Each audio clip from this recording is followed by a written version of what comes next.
A paz do Senhor abençoada, abençoada, louvado seja o nome do nosso Senhor e Salvador Jesus Cristo. É muito bom estarmos aqui mais uma vez, para gravar esse vídeo, para que nós possamos colocar no ar, nessa terça-feira à noite, em substituição aos nossos cultos presenciais. Eu creio que verdadeiramente o Senhor ele tem algo a falar ao teu coração nesse dia. Sem muitas delongas, eu gostaria de pedir para que você possa abrir a sua Bíblia lá no livro de 2 Timóteo. 2 Timóteo, nós vamos fazer a leitura do capítulo de número 4, e eu vou colocar na descrição do vídeo, quando eu for editar, 2 Timóteo 4, versículo 6 até o 8. E lá está escrito assim: Quanto a mim, estou sendo já oferecido por libação, e o tempo da minha partida é chegado. Combati o bom combate, completei a carreira, guardei a fé.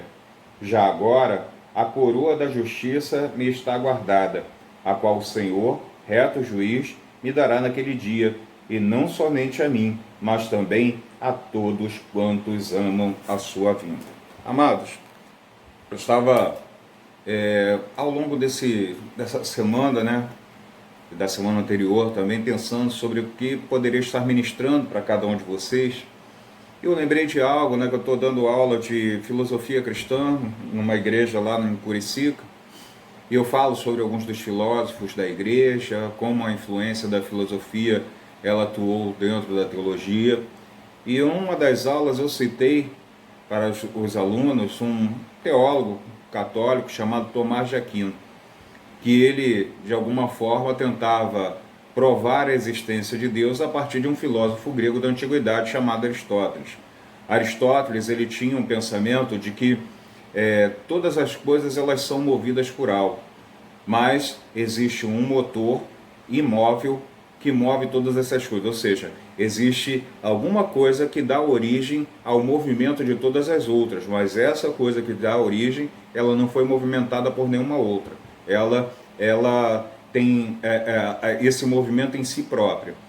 E Tomás de Aquino ele então diz o seguinte: olha, esse motor imóvel que move todas as coisas, faz com que todas as coisas elas possam existir, é Deus.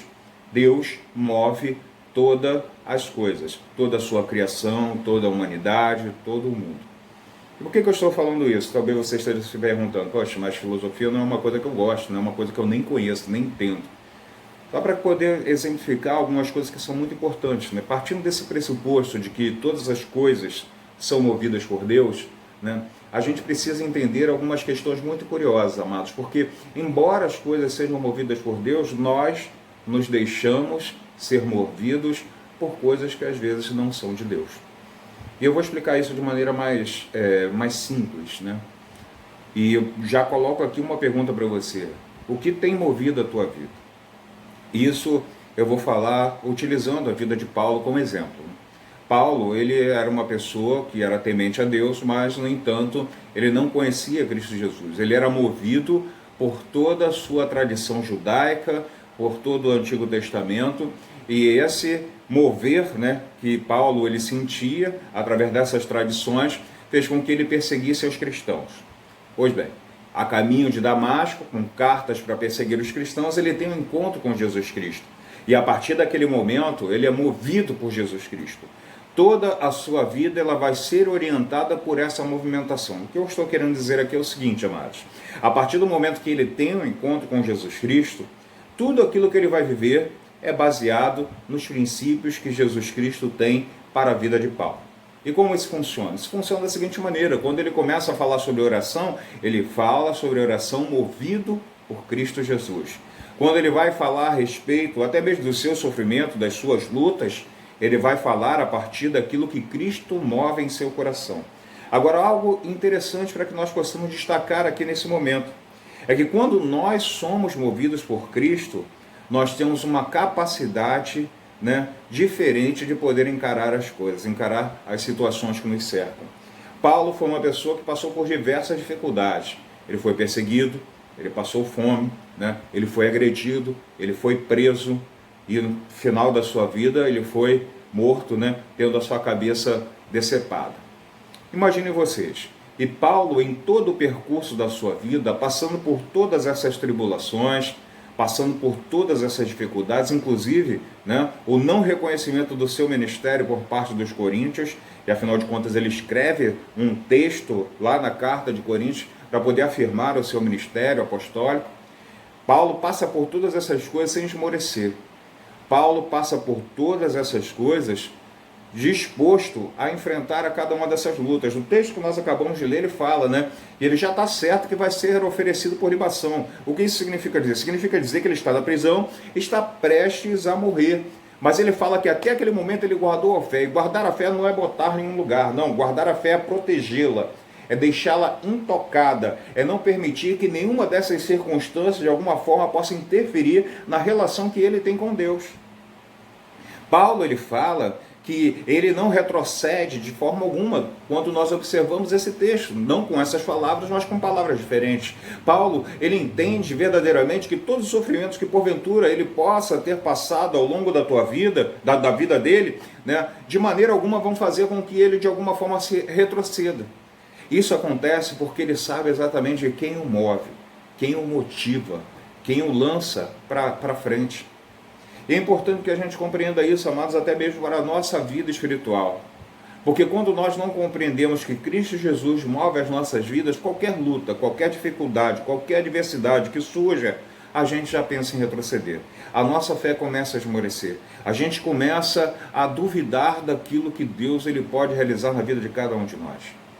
Quando nós temos a plena certeza, a convicção nos nossos corações e Cristo Jesus nos move, nos motiva, nos impulsiona a caminhar a cada dia, a gente não sente a necessidade de retroceder, a gente é fortalecido a cada passo, a cada luta a gente, né, retira forças de onde a gente nem imaginaria que nós teríamos para que nós pudéssemos estar de alguma forma conseguindo avançar. Paulo, ele passou por todas essas lutas, por todas essas necessidades, por todas essas dificuldades, crendo verdadeiramente, como ele mesmo escreve quando fala aos Filipenses, aquele que havia começado a obra na vida dele ia aperfeiçoá-la até o dia de Cristo Jesus. Ele sabia exatamente aquilo que o movia, ele sabia exatamente aquilo que o movimentava, ele sabia exatamente aquilo que o lançava para frente, para diante, para o passo seguinte. E é importante que a gente tenha de forma nítida na nossa mente, no nosso coração, que é Cristo Jesus que nos movimenta, e é Cristo Jesus que nos lança para frente. Porque senão, amados, a gente vai permitir que o desânimo nos movimente, que a falta de fé nos movimente, que a incerteza, que a insegurança, que a dor, que a luta nos movimente. E quando essas coisas nos movimentam, meu amado, minha amada, esse movimento é para a perdição, esse movimento era para o fracasso, esse movimento ele não nos leva a lugar algum. Pelo contrário, nos leva a lugares que certamente nós não gostaríamos de estar. O lugar da dor, o lugar da tristeza, o lugar da angústia, o lugar do sentimento de incapacidade. Que a gente possa compreender isso e que a gente possa sempre colocar Cristo como aquele que é o grande movimentador da nossa vida. E é aquele que nos impulsiona, que nos lança para frente, que nos ajuda a caminhar e a cada passo fortalece as nossas vidas. E o Senhor ele possa abençoar poderosamente a cada um de nós, nos faça compreender aquilo que Ele tem a realizar na vida de cada um de nós. Não permita que a luta, a dor, a dificuldade, a angústia movimente você. Deixe que Cristo movimente a tua vida.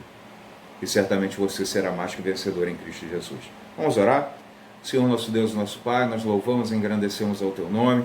Pedimos a Ti para que o Senhor possa abençoar o Teu povo, derrama sobre cada um deles e delas a Tua glória, o Teu poder e a Tua unção. Fala, Deus, aos nossos corações poderosamente, revela-nos a Tua boa, perfeita e agradável vontade. Fala, Senhor Deus, a cada um de nós e nos ajuda, Senhor Deus, a compreender que é o Senhor que deve movimentar as nossas vidas. É o Senhor, Pai amado, que deve estar nos direcionando, nos fortalecendo, nos capacitando para continuarmos a nossa caminhada.